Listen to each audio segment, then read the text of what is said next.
Ladies and gentlemen, it is about that time once again to count down the top 10 free-to-play, aka farmable characters in Marvel Strike Force for February of 2023. What has changed in the current meta? Who has made farmable? Are these new characters going to be making this list? We got all the latest changes along with some T4 and ISO 8 recommendations and some honorable mentions. So if you're ready for all of that, ladies and gentlemen, you know what to do. Find that like button and let's go smash it! ValleyFlyin.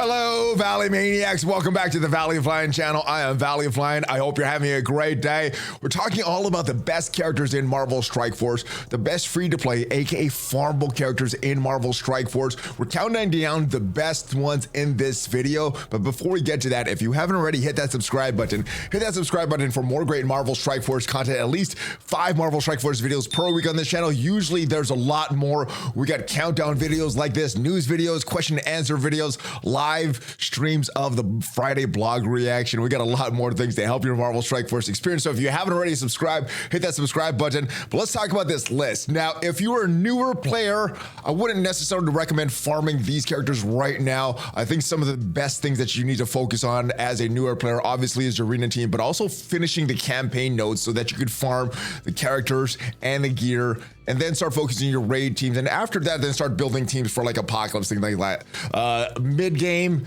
these are characters that you're gonna start to have to farm. They're gonna be more and more important. And if you're an end game, well, these are the characters that you're gonna have to focus on. And the main priority for this list, which may be different than your list, is these horsemen. So if they're a primary horseman team, they're gonna get a lot more value than normal things, and then unlock teams as well. So Scourge unlock teams like the Web Warriors, Young Avengers, Hero Asgardians, Bionic Avengers, things like that. And then as far as the game modes, the way I prioritize these game modes is Arena, then the raids, then Cosmic Crucible, because Cosmic Crucible has some of the best rewards in the game, but it's only 3 days a week, so raids get a little more importance than them, and then war for me. So if you have some different ratings of these game modes, you enjoy them a little bit more, well, then your ratings are gonna be a little different. Now, these are the characters that are not eligible to be on this countdown list, and they're some of the best characters in the game. As you can see, these are some of the best legendary characters in the game.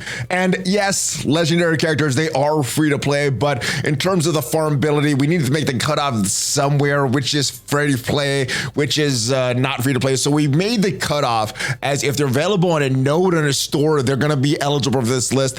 And we made some exceptions for some permanent legendaries, achievement logging characters like Hulk, Mr. Negative, Wolverine.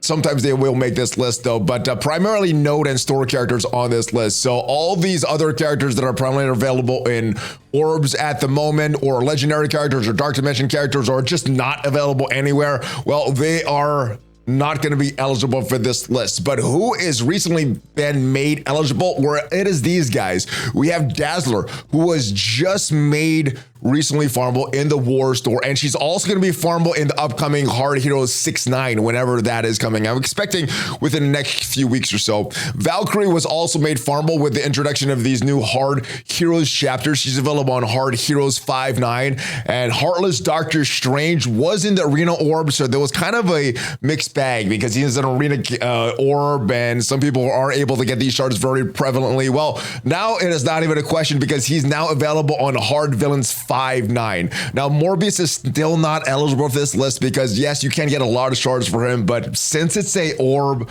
we didn't include Morbius in this list. Now, Echo, she was already eligible for this list because she was in the War Supply Store, but she was also added to Hard Heroes 5-6, and then Viv Vision should be added to Villain 6-9, the Hard Villain 6-9, sometimes in the next few weeks, but she is not in there yet, so she is currently not eligible for this list. February of 2023. Let's get ahead with this countdown. Come get number 10 this month is Emma Frost, dropping 2 spots from last month. Very, very important character in Marvel Strike Force, and is going to be a very important character for a while. Even if she falls out this top 10, she's still going to be on this honorable mentions for a long, long time, and that is because her passive negates, reduces the speed of the enemies. Now, the Apocalypse passive is going to reduce that. So she won't be able to do that to horseman allies when Apocalypse is on there. But for most of these meta teams, all you need to do is slot in Emma in for the weakest member, and you're going to win a lot of these mirror matches.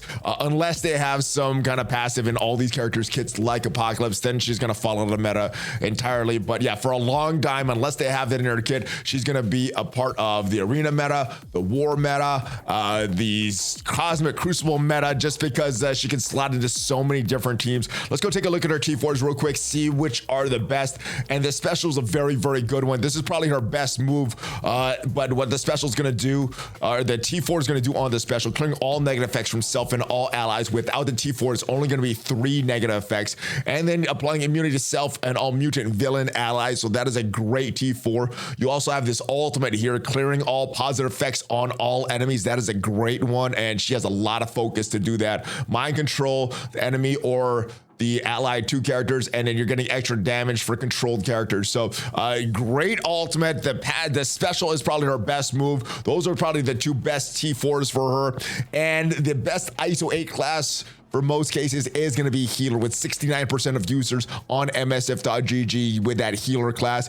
And where you can get her, well, she is available on those hard heroes nodes 2-3. Back to the list though, and coming in at the number 9 spot this month is Cersei, also falling 2 spots from last month. And again, no fault of her own. It's just because there's some more important horseman characters which do have priority on this list that got ahead of her. Now, Cersei is also important in this arena meta, so very important character in this in the current state of Marvel Strike Force. Not only is she a part of the arena meta, she's also important for these Mystic Raids, Cosmic Crucible, War. There's so much good with Cersei and Icarus, and yeah, she's her pairing with Icarus is one of the best pairings in the game. I think it dominates so many teams with punch-ups with just Icarus, Cersei, and Loki. Loki to get Cersei to go before Icarus, and then Icarus with his big ultimate. So if you have Icarus, pair him with Cersei. But Cersei is a great powerhouse of her own. She has a lot of great T4s, unfortunately, so there's going to be a lot of recommendations. She was a part of the arena meta when she was originally in the game, and she still is a part of the arena meta today. Now, she has a special here. This is her big stun, but the T4, what it's going to do, more damage to called allies. 10% of this character's max health is barrier for herself and Icarus, and in arena, she's going to do 10% of this character's max health as barrier for other allies as well. So good stuff there. Her ultimate is her big opening move. You're going to do more damage to enemies. You're going to do speed up for 2 turns instead of 1 turn, and you're going to generate 2 ability energy for self and Icarus, so helping them to get their cooldowns and get that big ultimate of Icarus going over and over again. And she has a long passive, and the T4 for it is very good as well. More max health and focus for herself and Icarus. I would recommend all of those, and she's a great character. Skirmisher is the best ISO 8 class for her. Again, that pairing with Icarus striker class is very important. And then if you want to farm her, well, she recently became available on those hard heroes, hard villains chapters 2-9. Back to the list, coming at number 8 this month is our gal Hela. Hela is so important in the meta right now. Now, she did lose some value with this current season of Cosmic Crucible.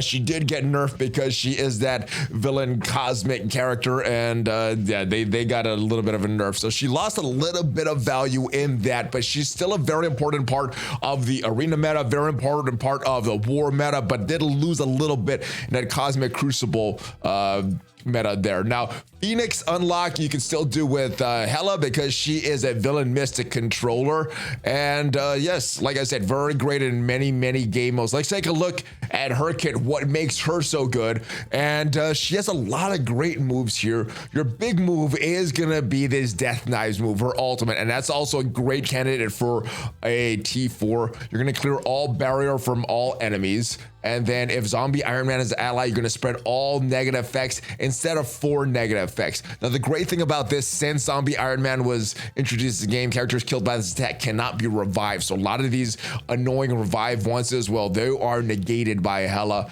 And then this is a great T4 as well, but only for war. So when this character drops below 50% max health, the Zombie Iron Man is an ally summon. And actually, I guess any mode that you're going to use Zombie Iron Man. Though normally I just pair them together in war.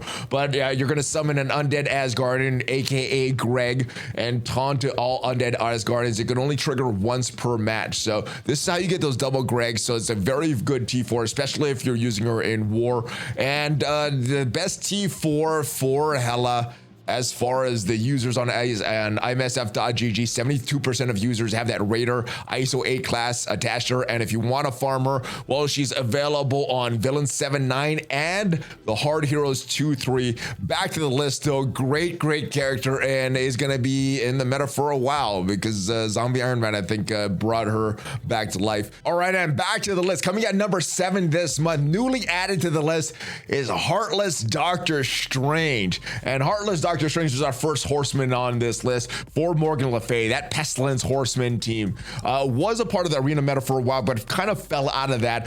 Kind of got a little bit more importance now that the Darkhold can counter that Wakandan team in room 6. So the Darkhold team did just get a boost this month because of the season 2 in Cosmic Crucible and what they can do to those Wakandans in room 6. So very good in Cosmic Crucible right now, very good in war right now, but more important, at least for this list today, is Apocalypse unlock. So you can unlock Apocalypse. You're gonna need Doctor Strange Heartless to unlock Apocalypse. Let's go take a look at his T4s and ISO 8 recommendations though. He has a very interesting kit. Now, he's not a great standalone character, so keep that in mind. The main reason that he's on this list is because of his Apocalypse unlock. But yes, he has some great T4s here, more damage to the primary target, but the good thing is you're gonna reduce the speed bar of the primary target by 15% more. Before the T4, it's only 10%. With the T4, it's a full 25% on a 3-turn cooldown. So this is a great T4 recommendations for him. Now, this is a long move, long cooldown move, and you're probably using this later in the battle. You're probably using this once per battle, but if you could use this is going to be a big damage move. 60% to all enemies, 20% additional damage per positive effect and negative effect. So you could be doing a lot of damage, especially if you have a lot of positive or negative effects on the enemy there. And then he also has a great passive here, 25% crit chance, crit damage to self and all Darkhold allies, and 5% barriers. So he has a few great T4s. Unfortunately, he has 3. I would recommend a special ultimate and passive for him. And he just little less value in Cosmic Crucible than he did before, but the Darkhold overall has a lot more value, which is why he's on this list. But he's probably at least a little less valuable on that team because of the speed reduction that he has, being that villain cosmic character. And the best ISO 8 class for Doctor Strange Heartless seems to be that Raider class, with 87% of users on MSF.gg having that Raider class attached to him. And if you want to farm him, you could farm him on the Hard Heroes Chapter 1-3. Back to this list, so continuing on with this countdown, coming in at number 6 this month, no change from last month, is Magneto, defending his number 6 spot. And he's a great character in this new Death Seed team for the raids. The mutant raid section has been solved by the Death Seed, and Magneto is a very important part of this team. He's also great in Cosmic Crucible on a full Death Seed team. They can be countered by teams like Infinity Watch, but they are annoying for other teams. The other great thing, they're great for war. Again, same thing. You can counter this team if you have them on defense. You counter them with if you see them on defense, you counter them with an Infinity Watch, but you could use them for offense as well, but they're primarily meant to be a raid team. Now let's go take a look at Magneto and see what are his best T4 and ISO 8s. And unfortunately, I guess the best T4 for him, you don't need, a lot of his kit is not dependent on his T4s, but this one is, especially if you're using them raids, because he has such a strong ultimate, pulling enemies within 2 spaces of the primary target, attacking, applying blind to them, unavoidable, cannot be counterattacked. Well, if you want to be able to use that on turn 1 of the raids every single time, this is the T4 that you need, because in the raids on spawn, if this character has 4 more Death Seed allies, so you're gonna need to be on a full Death Seed team for this to even matter. You're going to generate 5 ability energy for self, which means that this long cooldown move, well, you're going to be able to do that ultimate, which is why this is such an important passive for the kid of Magneto. But the great thing about him, he's an older character, so not a lot of these T4s aren't super important. Now, as far as ISO 8 recommendations for Magneto, if you're using him on a Death Seed team, Striker seems to be the best ISO 8 class for all of those Death Seed members except for Dark Beast, who you want as a skirmisher. But if you're using him outside his Death Seed team, Raider seems to be the best ISO 8 class. And if you want to farm Magneto, well, he is a permanent legendary, so you can farm him whenever you have all those mutants to unlock him.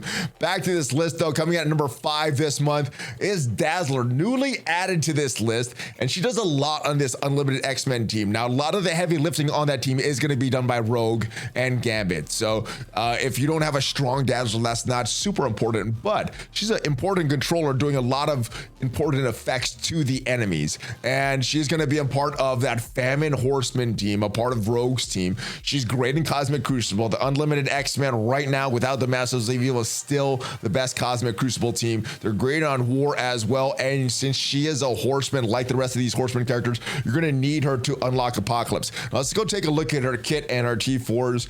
She does a lot of great things here. She does barrier to herself. She does blind, reducing the speed bar in this special here. You don't need a T4 that though. She will give you some additional regeneration if you do that. She has flipping 2 negative effects to positive effects, doing more in Crucible ability blocks, slows to all enemies. But again, you don't need a T4. What you would need a T4 though is on this passive here, where she's going to give barrier to everybody. But with this T4 on the passive here, you're going to get more speed bar, 5% more speed bar, and then you're going to gain more focus. Unlimited X-Men allies are also going to gain that focus, and that is a T4 I like. So great character, doesn't need a lot of T4s. There's a great control for this Unlimited X-Men team. Most users on MFZ.GG have that Raider class attached. 77% of users having that Raider class attached. She is in the War store now, although like I said, when does Hard Heroes Chapter 6 comes around, she's going to be available on as Hard Heroes Chapter 6-9, but currently available just in the War store. Back to this list though, moving on to this number 4 spot is Hulk, our boy Hulk. He fell spot from last month, and he is an important part of this Gamma team, this War Horseman team.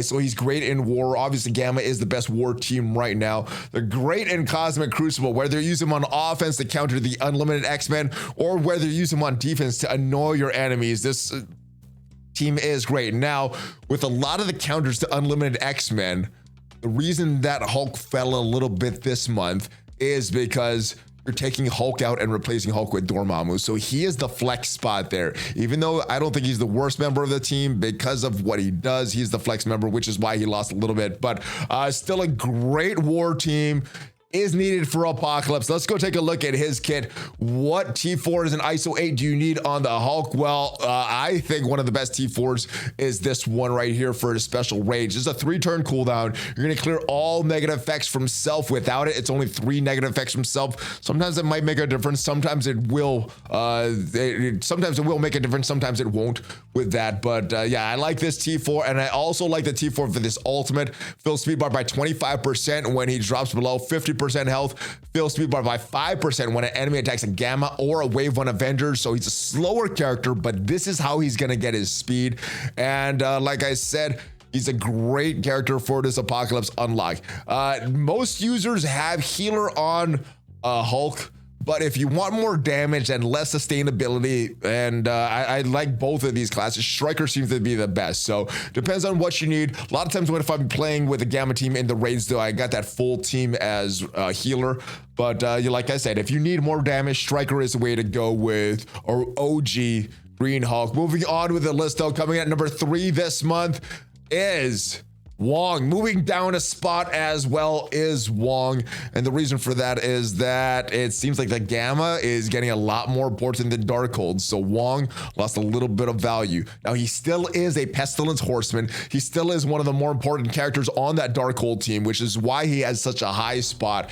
They're great in Cosmic Crucible, like I said, as a counter to those Wakandans in room 6. You can also use them on defense, you can use them to counter other teams, so a lot of flexibility with this Darkhold. Great on war as well, even with the Dormhold team. And yes, he's a horseman, so you're going to need him for Apocalypse Unlock. Let's go take a look at his kit though, see what makes Wong such a great character. And if we take a look at his T4 as well, he does have a lot of T4s. He was in the current, the former arena meta. He's a great basic cure, clearing 1 negative effect from himself and all Darkhold allies. And with this would mean this Striker is a great ISO 8 class for him, because you want negative effects cleared from the Darkhold allies. So the more times you could do this, the better. That's also going to be on his safety, his assist and counter chance there. The special is very good. I would recommend doing this eventually, but if you're T4 starved, you can skip this for now. But I like ignoring defense up, and I like more damage on these targets as well, especially for a character that is on a horseman team. All right, this is the big one. Now you're probably only using this once per battle because it's a long cooldown, but you're transferring all negative effects instead of 2 negative effects from this character to the primary target, which is big. All verse 2 is a huge number, clearing all negative effects from self, and then getting more of this character's max health as barriers. So great stuff there. And then we need something that's going to infect the entire Darkhold team, and that is more armor for everybody. And he's also giving of defense up for 2 turns for him. Wong is, like I said, great as a striker, and if you want to farm him, well, you can farm Wong on the Hard Heroes chapter 1-3. And coming in at the number 2 spot, moving up 2 spots from last month, is Abomination. Abomination is a great horseman character, so obviously all these horseman characters you're gonna need if you want to unlock Apocalypse. And the Gamma team got a lot more important in Cosmic Crucible. They're one of the toughest teams on offense, some of the toughest teams on defense, and Abomination gets that nod, moving up 2 spots over Hulk, over Wong, because of that the new season in Cosmic Crucible, where Hulk is relegated to that flex spot when Dormammu comes in, and Abomination is still on that team. But that whole Gamma team, they're great in war, obviously. They're very, very important in Cosmic Crucible, and they are still important in the bio raids right now, at least until you have Rebirth fully built up. But Gamma team is very, very important, and that means that Hulk, Abomination, and the rest of them are all important in that. Let's take a look at the T4s and ISO 8 of Abomination, and he has some good ones here. More piercing damage to all enemies, clearing defense up from all targets, and more crit chance against targets with defense down or defense up. So very, very big move here. This is one of your big moves that you're doing with Abomination. The other big move that you're using with him is his ultimate. You're getting more piercing damage to the primary targets and always applying stun. Now 50% chance to apply stun is not that good. This stun is very important, so this, you could argue that this is probably his most important T4, but this is a great one as well, because you're getting more drain for self and Gamma allies. You're getting more healing, and on turn flip, you're going to flip a positive effect on all enemies with a positive effect. So you're flipping positive effects to negative effects. You're doing piercing damage. You're stunning. You're putting defense down or offense down on the enemies, and defense down on the enemies, and just a great character. So the best ISO 8 for him is going to be that Raider class. 71% of users have that ISO 8 class on him, although when I take the Gamma team into the raids, all of them have healer on them. And if you want to unlock Abomination, well, he is a part of that Cosmic Crucible stores, so great character there. Moving on with this list, coming in at the number 1 spot, no surprise, that Gambit is still in this number 1 spot. No change from last month. Great character, and is one of the best teams in Cosmic Crucible right now in that Unlimited X-Men team. Actually, you can say that they are currently the best team. Once Masters of Evil team comes, though, I think they will move down to that 2nd spot. But Unlimited X-Men, very, very good in Cosmic Crucible right now. Gambit also is very great in war with all of the counters that he does, and he is a horseman, so he's going to unlock Apocalypse. He's also mutant, so he's gonna unlock Magneto. I forgot to mention Dazzler could also unlock Magneto as well. So very important for all of them. Let's go take a look at his T4s and ISO 8s. Well, you're gonna use this special a lot. As you know, this special has no cooldown, so if you want more AoE damage, use the special. If you want more single target damage, you want the basic. And normally you're gonna be using the special. It's gonna go speed up for 2 turns, bleeds for 2 turns, more damage to primary and adjacent targets with this T4. So this is a great one just because of the use of it. This ultimate is probably his best move. It does have a longer cooldown, so you're probably only using this once per battle. More damage to the enemies, disrupted for 2 turns instead of 1 turn, and flipping positive effects into negative effects for 2 of them instead of just 1 of them. So great ultimate here, but again, you're probably only using this once per battle. And this is a great passive. His passive gives him all of those counterattacks, and Crucible at the end of any turn is fill speed bar by 21st spend. For this character, you're gaining more max health. X-Men allies are gaining more max health, not just unlimited X-Men allies, all X-Men allies. And he's gaining stealth for 2 turns as well. So really, really good stuff with his Gambit kit. And if you want to farm Gambit, he is available also in that Crucible store, and most users, 90% of users on MSF.GG have that Raider class attached to Gambit. So that is the list, ladies and gentlemen, but now it is the most fun time to mention our honorable mentions. First, I gotta mention Nobu, because he can revive characters even after he dies. Shang-Chi was on this list for so long and is still a great character.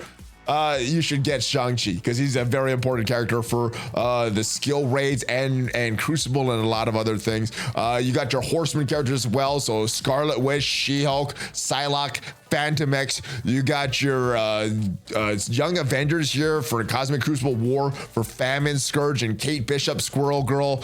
You got your Bionic Avengers with Vision, Iron Man. They're great for the tech raids. They're great for the Death Scourge, and Iron Man is also great for the War Scourge, being a Wave 1 Avenger as well. You got your Secret Avengers. They're important for the skill raids, and Captain Sam, Sharon Carter, Maria Hill. The Rebirth team is going to be the bio team of the future. I still don't think you need them right now. I think the Web Warriors and the Gambit team can cut it even in Doom 3.5, but you will eventually need OG Captain America. You will eventually need Winter Soldier. And the Wakanda is maybe not as valuable as we all suspected with this season 2 of Cosmic Crucible, but Shuri, Black Panther, Okoye, very, very fun team in that War Dogs. So that is it, guys, and that is those honorable mentions. Let me know what you thought of this list. Would you switch out any characters from the honorable mention, move them up into that top 10 and bump down some characters, or do you have a totally different valuation of these game modes and have a totally different list than me? Let me know in the comments, guys. Hopefully you enjoyed this video. If you haven't already subscribed, hit that subscribe button. Check me out on social media. Check out some other videos. Have a great rest of your day, and I will see you guys next time. Make sure you give me that Hulk fist before you go, though. Hulk fist bump, ValleyFlyin out. Have a great rest of your day, guys.